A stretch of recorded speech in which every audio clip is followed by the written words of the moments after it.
This video will cover the basic use and understanding of the Proxim link budget calculator. The Proxim calculator consists of 5 sections. We have the Tsunami 8800 link budget calculator, the path profile, the warp PTMP calculator, then we have the warp sync PTMP calculator, and then we have the generic calculator. There is a note. Real-world environment of any installed wireless link could cause actual performance to differ from performance estimated by this calculator. Okay, so it's extremely important to remember that what we are calculating, what we think is going to be the performance, but if your RF environment is different, there's a lot of interference, you're not going to get the results that you're looking for.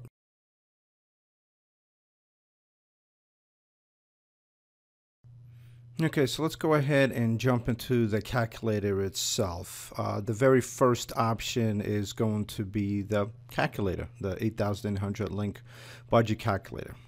Okay, we're also going to cover all of these as well as mentioned. The path profile and the calculator tab, they're going to go hand in hand, and I'm going to show you what I mean. So let's just go ahead and kind of get started here. A lot of this, most of this is very self-explanatory.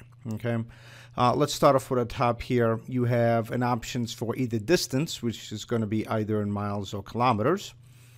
You have either degrees, minutes, seconds, which is here, and then you have your decimal degrees, which is here. So you can take a pick of what you want. Okay, so in my case, now I just selected, let's say, distance. I'm going to do 2 miles because I selected miles here. You could also do kilometers, as mentioned. All right, there you have your domains. Okay, you have either you're doing a US FCC, point-to-multipoint, then you have a point-to-point, then you have Europe ETSI, India, Russia, and then unlimited ERP. Okay, we have our terrain. Just kind of pick out whichever one suits your link, and then of course you have your climate. Okay.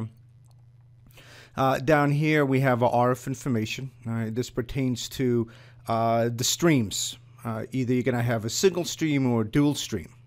Okay.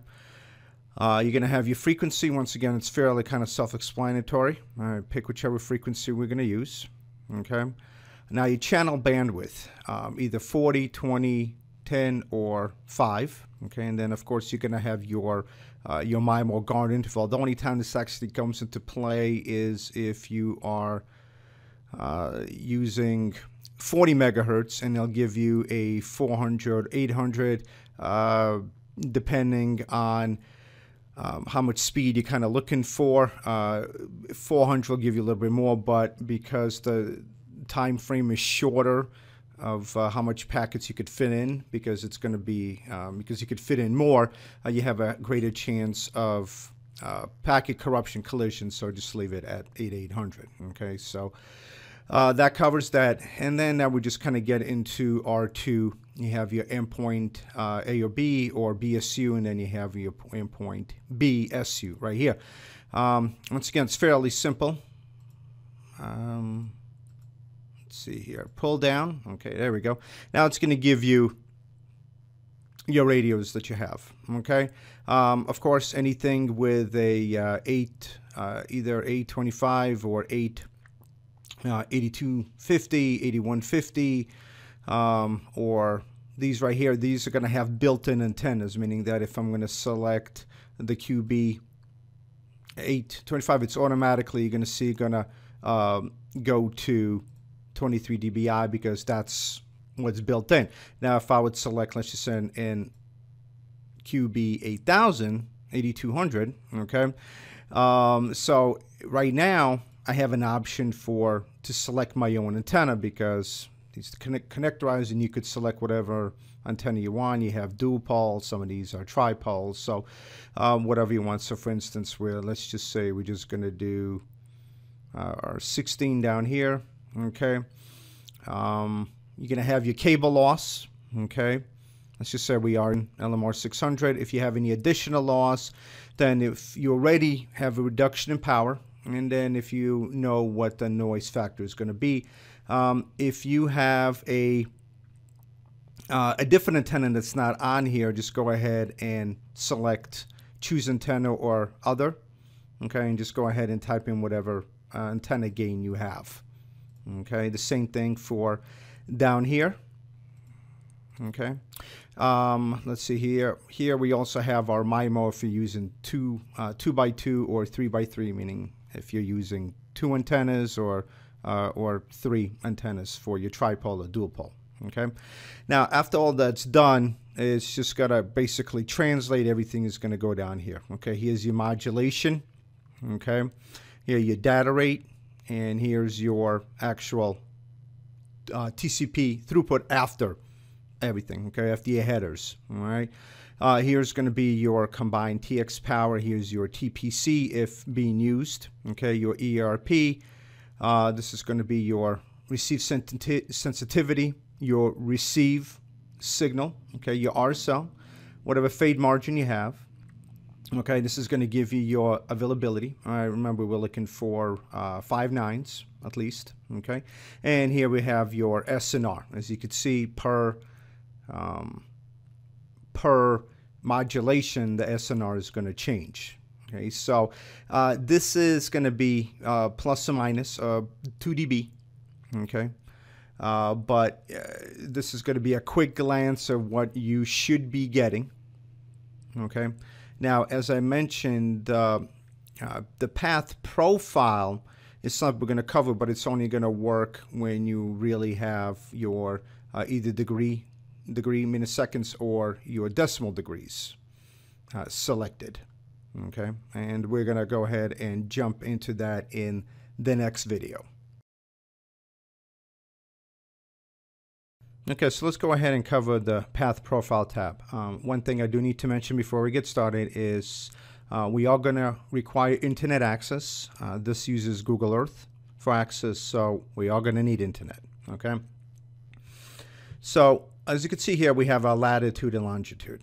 Okay, this information, as I mentioned before, is taken from the link calculator itself in the decimal degree selection. So whatever you enter here, it's going to come out over here. Okay. Once again, it's fairly self-explanatory here. We have latitude, longitude for both point A's, point B's. If it's going to be a point-to-multipoint, it's going to come up different.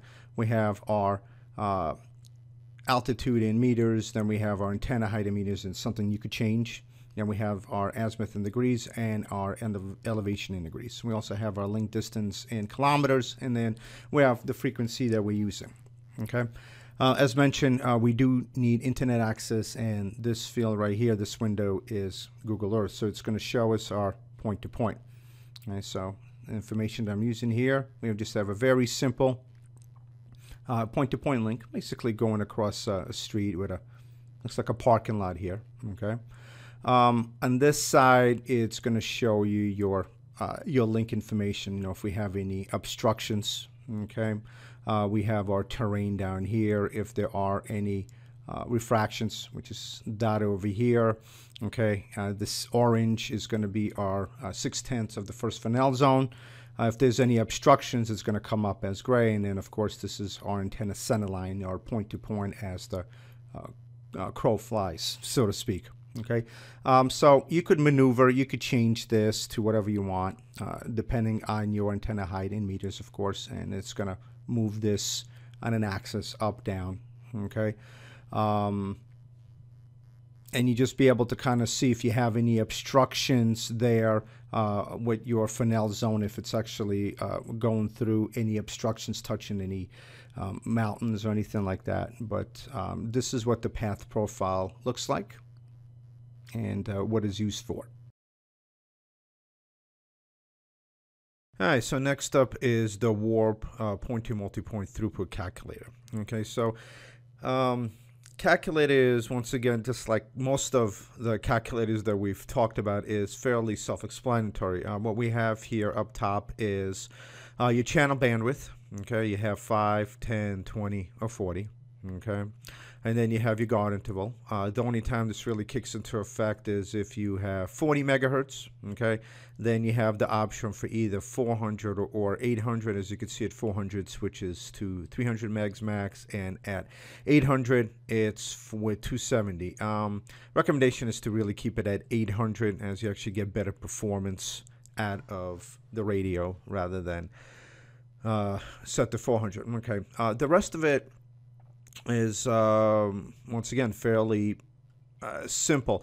What this goes off of is the warp profiles that are in the base station and the satellite. So you could have multiple warp profiles for each of your subscribers, meaning that you could have different modulation speeds for each one of your radios if you want. So you could have a couple that are set to 64 QAM 5.6, which is 130, so and so forth and so on. So you could kind of select what you have. So what we have here is we will start with the stream. Okay, none means that this particular profile is not active. We have single and dual.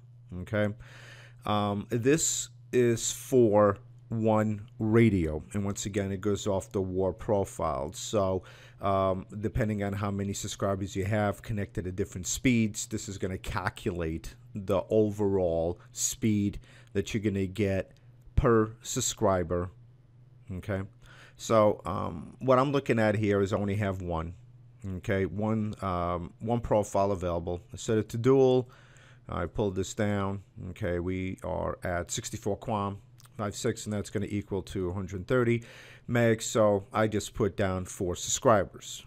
Okay, they're going to be set for this. So without the header and everything, it's 130. So usable is going to be about 32.5 per subscriber. Practical would be about 97.5, and per SU we're looking at about 24.38. That's how much throughput they're going to get.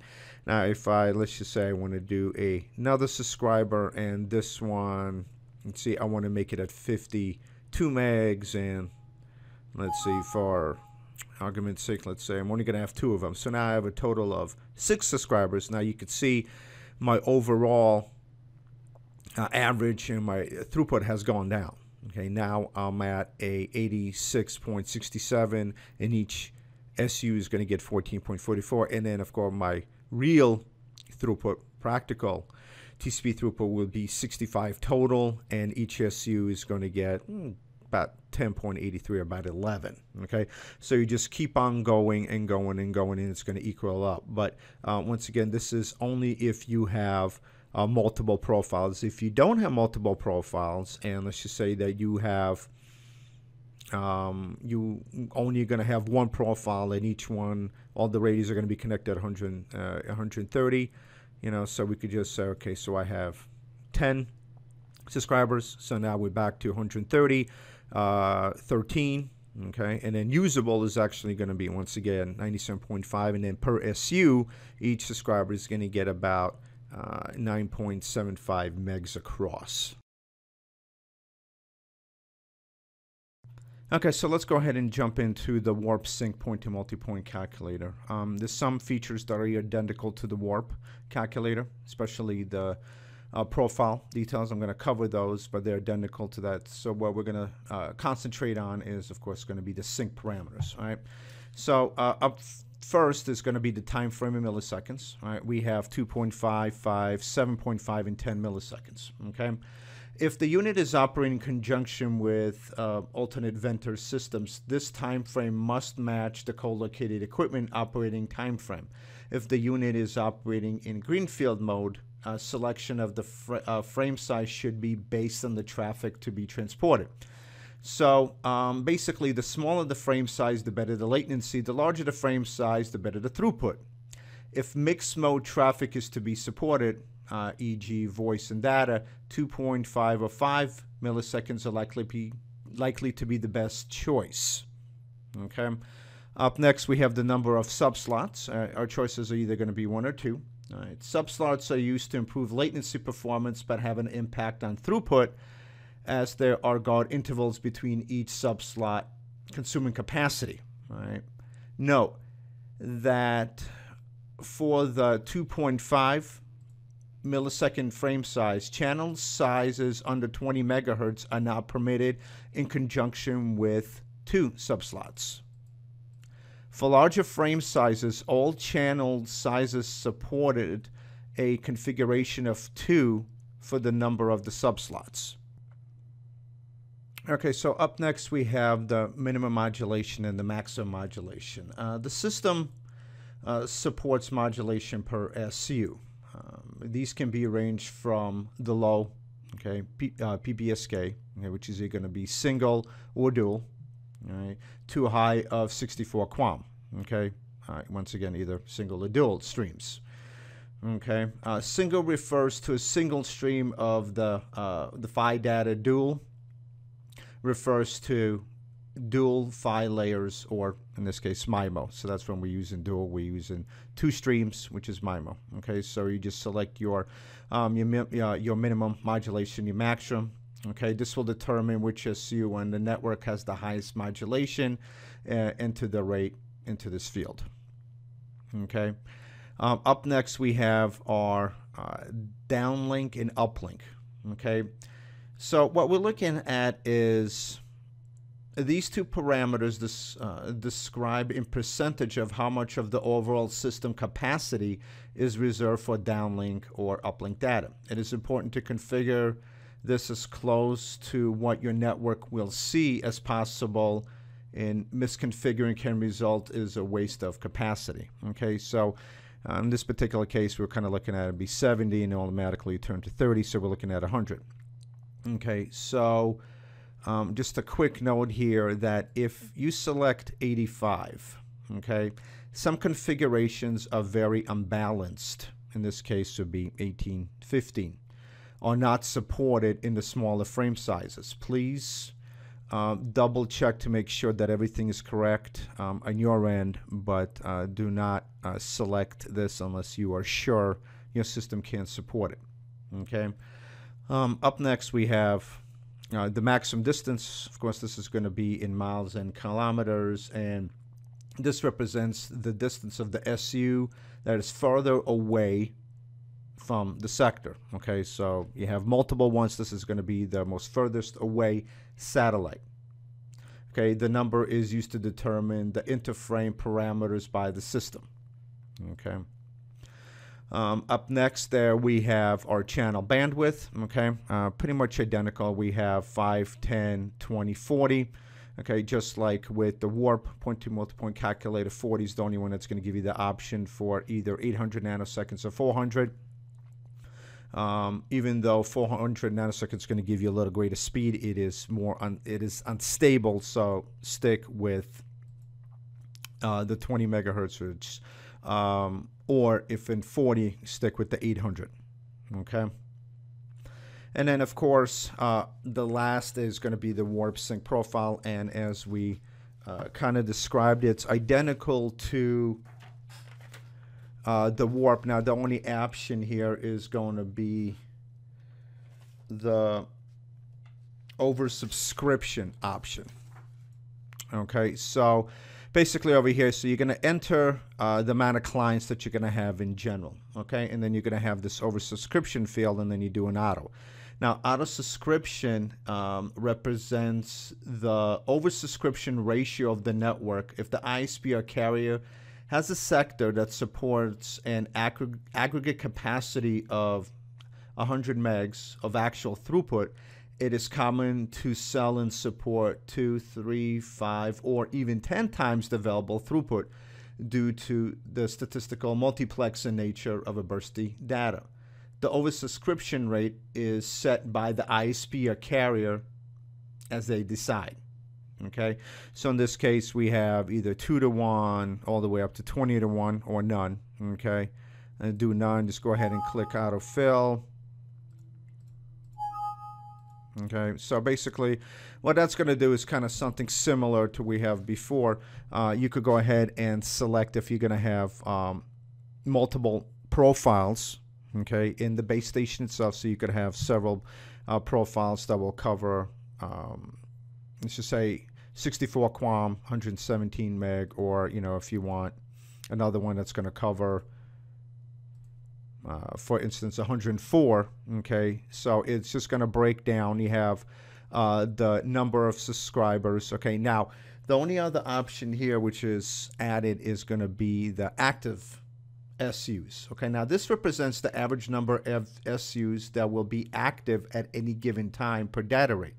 When the field is used, the calculator automatically configures the oversubscription rate when calculating performance. Okay, if there are 10 SUs at a given modulation and the number of active SUs at any given time is 2, the system will calculate an oversubscription ratio of 5 or 10-2.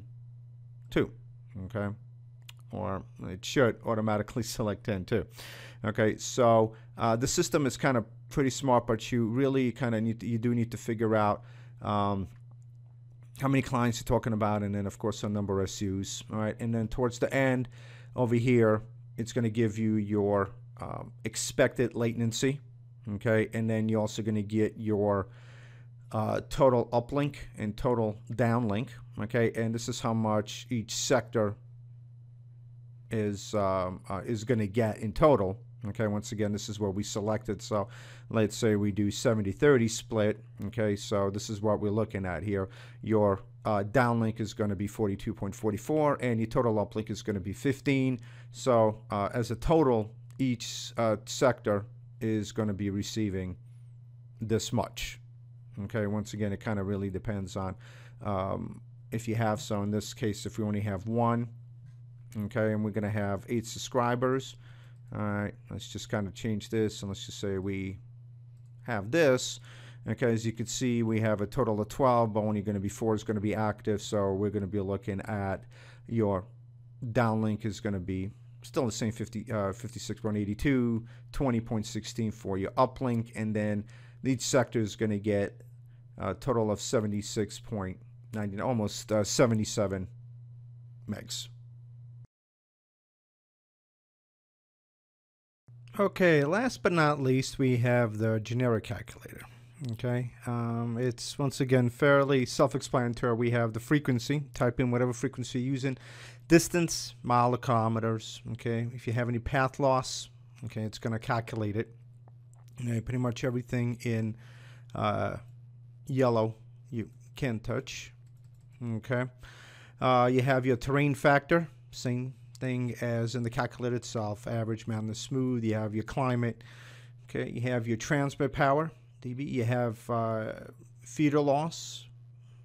Okay, antenna gain, your receiver threshold. Okay, it's going to come up again with the ERP. All right, and then at the end, it's going to give you your RSL fade margin, your availability, and then your outage time. Okay, in minutes per year. And then down here, you could just put down whatever antenna you're using, whatever radio you're using, and your coax cable. This is just informational down here. To learn more about Proxim Wireless and our solutions, please visit us at proxim.com or follow us at Twitter at Proxim.